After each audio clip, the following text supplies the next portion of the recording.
Amis du jour, chalutations. Pour les petits nouveaux, moi c'est Sekhmet et je vous souhaite la bienvenue dans mon podcast littéraire. Dans mon émission, je vais tenter 3 fois par semaine de vous donner envie de découvrir des livres de tout poil, récents et moins récents. Alors, si ça vous tente, c'est par ici la suite. Aujourd'hui, je vais vous présenter Dernier train pour Kamakura de Takeshi Murase, publié aux éditions Nami. Dans ce roman, nous allons, comme vous pouvez vous en douter, partir pour le Japon. En ce tout début de printemps, un accident lourd de conséquences va transformer à jamais la vie de nombreuses personnes.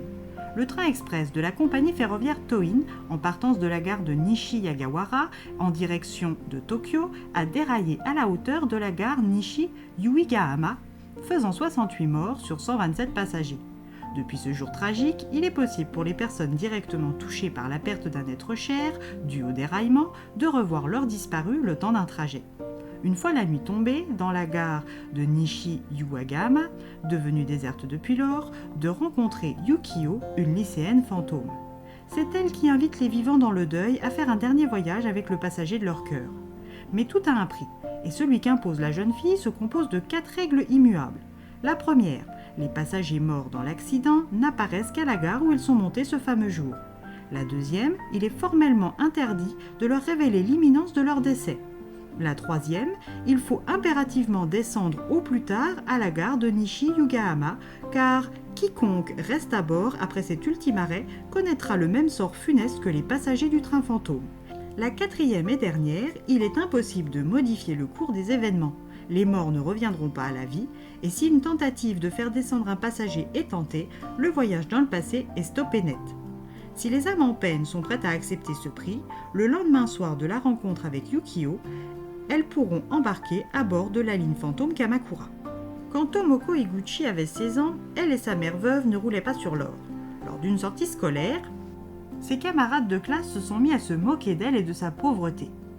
Quand, sans dire quoi que ce soit, Nemoto Shinichiro, un élève de sa classe, a pris sa défense. En mangeant lui aussi le plat le moins cher et en s'asseyant en face d'elle, il lui a permis d'être tranquille et de garder la tête haute, et de faire cesser les moqueries. Depuis ce jour, Higuchi n'a qu'un seul souhait, le remercier. Mais quand on est adolescente, ce n'est pas toujours facile de se lancer devant tout le monde. À force d'observation, elle a fini par le voir seul, et de cette rencontre en tête-à-tête est née une belle amitié. C'est en se rappelant sa rencontre avec Shinichiro qu'elle a accepté de prêter attention aux rumeurs de trains fantômes. Après avoir parlé avec Yukio, Higuchi est déterminée à revoir son fiancé, même pour moins d'1 heure. Sakamoto Yuichi, quant à lui, choisit de monter dans le train fantôme car il est pétri de remords et de regrets, mais aussi de honte. Son père, mort dans l'accident, a toujours été une source de honte pour lui. Travailleur dans une petite entreprise de service, il était toujours taché, tantôt de terre, tantôt de graisse, et ne gagnait pas bien sa vie, alors qu'il ne ménageait pas sa peine pour autant. Adolescent, Yuichi avait des idées de grandeur et s'est donné les moyens d'y arriver. Après être entré dans une université cotée, il a obtenu son diplôme, et il a ensuite intégré la grande entreprise Yamano. Depuis 2 mois, il travaille dans l'une des plus grandes tours du quartier Marunouchi, sous la direction de monsieur Atakiyama. En seulement 2 mois, il a vu tous ses rêves tomber aux oubliettes les unes après les autres. Tête de turc de son patron et risé de ses collègues, Yuichi n'est plus que l'ombre de l'adolescent plein d'ambition qu'il était et qui s'est vanté devant ses parents. Dans ces conditions, il avait préféré couper les ponts avec son père, mais aujourd'hui qu'il n'est plus là, le petit garçon en lui et l'homme blessé par la vie active a besoin de son père et de lui parler. Kazuki est quant à lui dans la nécessité de retourner dans ce train, car en plus de faire partie des rescapés de l'accident, la fille qui occupe son cœur et ses pensées depuis des années maintenant est morte juste avant qu'il ne se déclare. Après des années à attendre le supposé bon moment, pour ensuite se trouver toutes sortes d'excuses pour ne pas se lancer, il avait fallu que le jour où il avait enfin pris son courage à 2 mains, le train déraille et qu'elle meure sans lui. Kazuyuki est né avec une tache de naissance sur la joue droite, ce qui lui a valu de nombreuses brimades. Quand ses parents se sont séparés, sa mère est partie sans lui, refaire sa vie, et son père, très occupé, ne lui consacrait que peu d'attention. Sa solitude lui semblait sans fin, et les idées noires étaient ses seules compagnes. Alors quand un soir, une jeune lycéenne du nom de Takao, venue chercher son petit frère Yuta, lui a proposé de le raccompagner, sa décision d'en finir a été reportée. Depuis qu'il s'est réveillé à l'hôpital, lui qui a toujours été seul n'arrive plus à respirer sans celle qui lui avait sauvé la vie quand il avait 11 ans et voulait en finir avec la vie.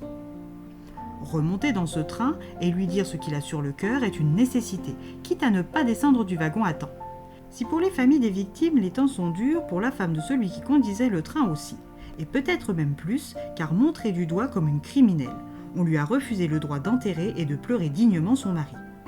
Kitamura Misako, 54 ans, est depuis l'accident l'ennemi public numéro 1 en sa seule qualité d'épouse de Kitamura Takao, le conducteur du train, celui qui, faute de preuves évidentes, est le coupable parfait. Pour cette femme sans enfant, sans famille et harcelée de toutes parts, monter dans ce train n'est pas une envie, mais un besoin viscéral. Alors pour savoir comment ce voyage va influencer la vie de ces 4 endeuillés et connaître leur ultime choix, plus qu'une chose à faire, à vos livres.